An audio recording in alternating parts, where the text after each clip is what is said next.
Mega love shoutout, no? So, meron tayong latest update dito sa rally nila, mga kabsat, yung mga kakapatid nating INC, mga kabsat. Ipapakita ko lang sa inyo, pero hindi ko alam kung ano talaga nangyari. Pero so far, merong video dito si Marco Reta, mga kabsat, no? Meron ako nakita. Mahaba to na video. Yan po ang, madami-dami na rin sila dyan, guys, no? Sa may Rizal Park, sa Luneta, mga kabsat. Marami-rami na sila dyan. Ayan na po. Yung pa-sunset na yan kanina, pa-sunset, kasi may mga clouds, may mga padubog, no? Mukhang madami-dami sila dyan, mabsat. Ayan. Yan na po yung update, mabsat.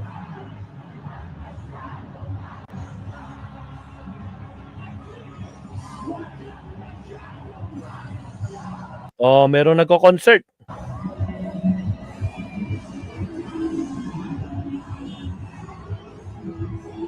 Pa-sunset kanina.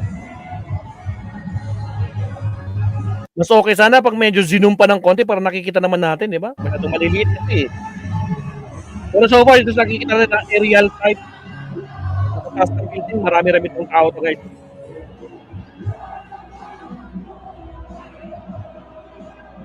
Okay. Pero actually, meron tayong picture niyan. Pinakita ko na ba kanina sa inyo? Alright. Tapos na. Okay na.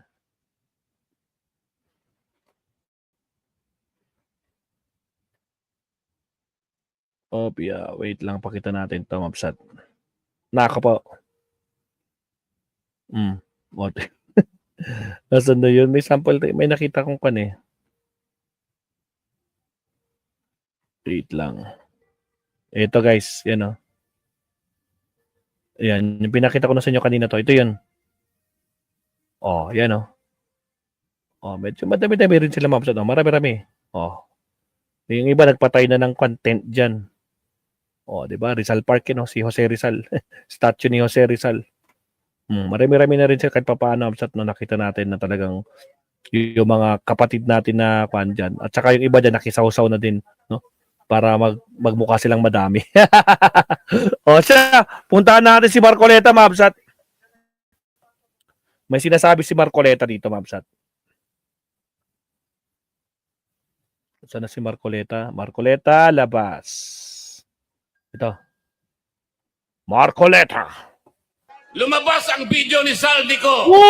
Yan na. Bilib na bilib siya kay Saldico, mga kakabsat. May script ka din? Guide lang siguro yan, guide. Go.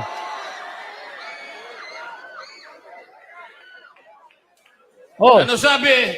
Ano sabi nila? AI yan. Sino nagsabing AI yan? Hindi kami naniniwalang AI yan. Sabi kaya nga binabara namin, di ba? Lahat, sablay lahat. Walang pumasok. Yung pasabog naging quick.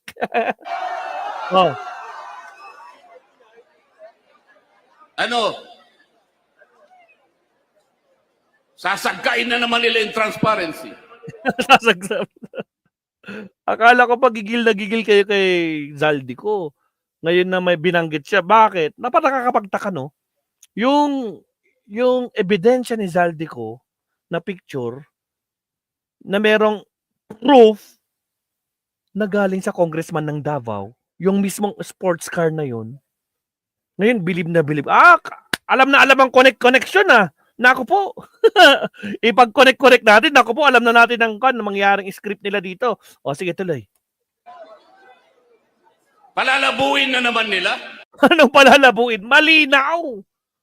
SM Davao yung luggage, kitang-kita. Hindi lang yun. Yung mismong conduction sticker, number 8. Pag 8, congressman, letter L, Davao Region. Ang tanong, sinong congressman na taga Davao yung nagmamay-ari? Na kaya bilib na bilib si Marcoleta, mga kakabsat, Para sa ganun, yung accountability ay hindi natin may pipilit. AI ba yun? Hindi AI yun. Tingnan yung mga kabataan, walang pakialam yung mga INC na kabataan, tragis. Tumatawa lang sila, Yung AI walang anino, nakikita ko yung anino ni Saldi. Sino ba kasi nagsabing AI yun? Kami ba? Wala kami sinasabing AI yun. Totoo yun. Kaya nangayayat nga siya, di ba? Ang problema wala eh. Supot. Supot yung video. Walang naniwala, walang kumapit. Kayo lang. Oh.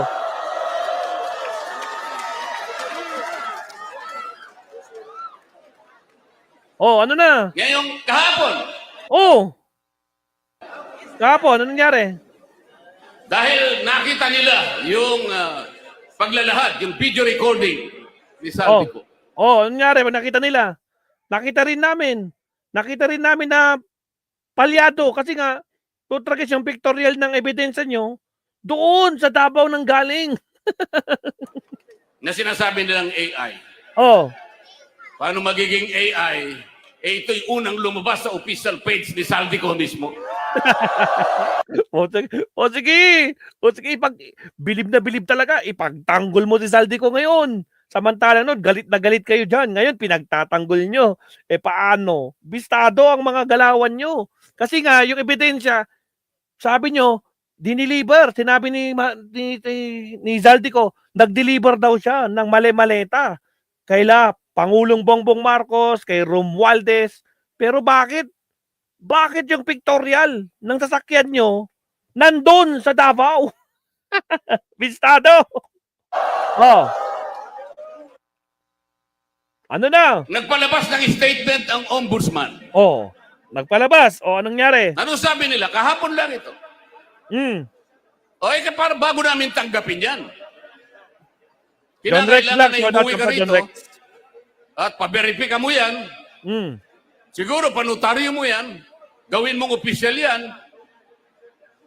Lahat na po ng requirements ngayon ay kanilang hinihiling.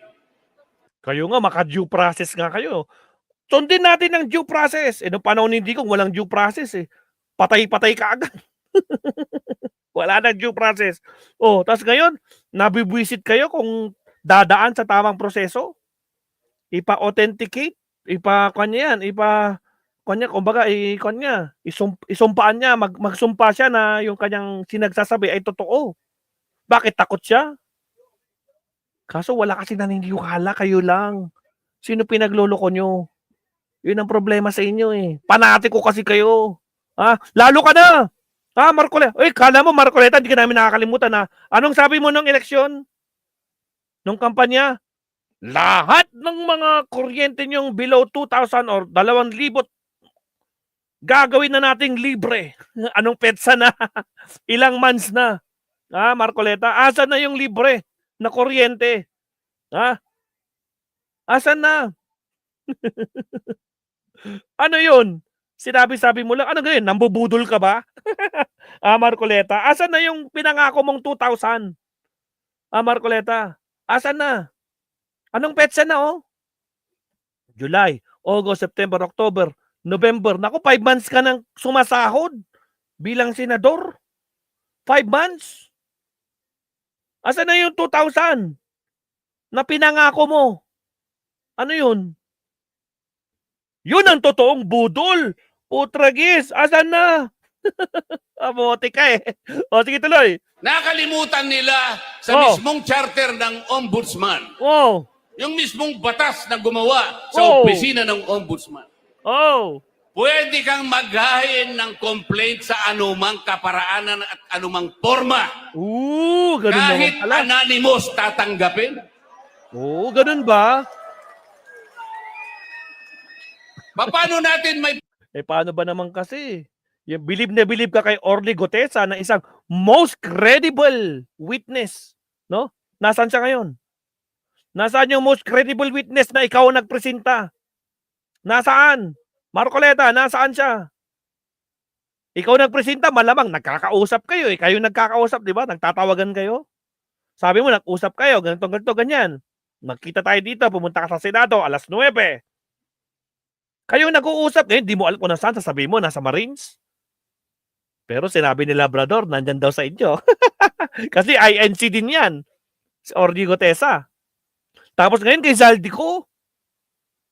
Bilib na bilib ka kay Saldico. Siyempre, sino ba ang kwan dyan? Piro mo yung ebidensya ni Saldico. Yung ebidensya ni Saldico, anak ng kamote.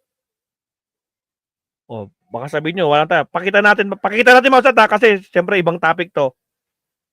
Ipakita natin. O ito, bilib na bilib si Gutesa, si Marcoleta dito sa kuan ni Gutesa. Ay, Gutesa ni Zaldico. Tragis yan. O ito, pakita natin na. O ito. O, siyempre ibang topic to, kaya kailangan ipakita natin to para malinaw. Alright? O sige, share na natin. O yan, ito yung ebidensya. Sa mga garapatang nanonood ngayon dito sa ating topic na to, no? Good day, sir. Di pala makasend ng picture dito. Yung conduction sticker sa sports car sa video ni Zaldico na pinaniniwalaan ni Marcoleta ay nakaregister, walang iba kung hindi sa isang Davao region naka-address. At sa House of Representative ang may-ari. 8L960. 8 represent congressman. Letter L naman, ito ay LTO code ng Davao region. Yan, no? Di ba ito yung pinakita ni Zaldico na pinagayabang nyo? Yan, no? Pero sablay siya. Bakit itong sports car? Ibig sabihin, nagpadala siya ng maleta sa Davao, sa isang congressman ng Davao. Akala ko ba pinadala kay Pangulong Bongbong Marcos to? Akala ko ba pinadala kay Romualdez na taga Visayas? Bakit nasa Davao ang pictorial? Di ba? Tapos ngayon, bilib na bilib ka dyan kay Zaldico. Pinagtatawanan nga namin, palpak eh. Putragis. Umasa kami, nakala namin may bagong pasabog. Nako po, ang bilis madibang. Ha? Ang bilis madibang. Kamote. O ano na, Marcoleta, bilib na bilib ka? Sige, ano pa sasabihin mo? Pasok, Marcoleta. Papalitaw ang transparency at magkaroon ng accountability sa ating bansa. Kung ang namumuno sa Ombudsman Office. Si Rimulya, galit na galit ka. Na dating Secretary ng Department of Justice. At ang kanyang Prosecutor General. Sila ang unang taga-usig. Taga-usig. Sila ang unang dapat magsampa. Sino ba dapat? Marcoleta, sino ba dapat? Yung Facebook? Meron ba? May bearing ba? Ang video, recorded na nga lang, palpak pa. May part 1, may part 2, part 3, palpak lahat. Anak ng kamote. Nang naukol na kaso, para sa ganun, mapanagot natin ang nagkasala. Mapanagot. Sila pa ang... Dahil dyan sa video ni Zaldico, mapapanagot yung congressman ng taga Davao. Yung ebidensyang pinakita ni Zaldico, gagamitin yan, sigurado. Kasi nga, palpak na naman yung video nyo, bistado kayo sa mga pinaggagawa nyo. Nakapaw. Sige, tuloy. Nangunguna para pagtakpan lahat ito. Woohoo! Pagtakpan daw. Papayagan po ba natin yan? Press 1 sa mga naniniwala kay Marcoleta. Press 2 sa hindi. Shoutout sa ating naiwang 40 live viewers, Mabsat, no? Shoutout sa inyo. Baka naman, sa mga di pa nagla-like dyan, like and subscribe naman tayo dyan, Mabsat, no? Like po tayo. Maraming salamat. Mabsat, Putragis, Marcoleta, wala na rin ko, no? Bilib na bilib ni Marcoleta. Hindi ba iniinsulto nila tayo niyan? Papayag ba kayong mainsulto? Naniniwala ba kayo kay Marcoleta? Press 1 sa mga naniniwala kay Marcoleta. Press 2 sa hindi. Marcoleta, tingnan mo yung mga comment nila, no? Andun sa pinakababa. Yung mga nag-press 2 dyan, kitang-kita. Paano ba yan? Saklap, no? Putragis, bistadong-bistado. Si Eli Candel Carmen naniniwala kay Marcoleta. Eli Candel Carmen naniniwala kay Marcoleta. Press 1, nag-press 1 ka, buti pa si Marcoleta, mayroong isa. Baka nagkamali lang si Eli Candel Carmen. Never, sabi ni Ma'am Dens. Putragis. Paano ba yan? Marcoleta. Ay, grabe. Si Marcoleta, bilib na bilib kay Orly Gutesa. Bilib na bilib kay Zaldico na palpak lahat. Lahat ng mga witness, lahat ng mga nagtuturo sa akin kay Pangulong Bongbong Marcos, kay Martin Romualdez, palpak. No? Galingan nyo. Minadali nyo kasi. Lahat na lang gagawin. Gusto nyo talaga mapapagsak ang Pangulong Bongbong Marcos, no? Matagal nyo ng plano yan. Ginagawa nyo na yan noon. Pero hindi kayo nagtatagumpay. Hanggang ngayon, kumakapit kayo. Ang problema, walang kumakapit. Kasi pinagtatawanan eh. Putragis kayo. O ano kayo ngayon? Nakahikayat ba kayo? Abangan natin sa November 19, Mabsat, no? November 19 is, anong araw yun? Wednesday. Wednesday, Mabsat, ha? Wednesday. Malalaman natin kung sino ang presidente sa Wednesday. November 19. Alright, alright? So, yan lang po ang topic natin kay Marcoleta, Mabsat. Okay? Next topic tayo, anak ng kamote, oh. Alright. Countdown ulit tayo, Mabsat.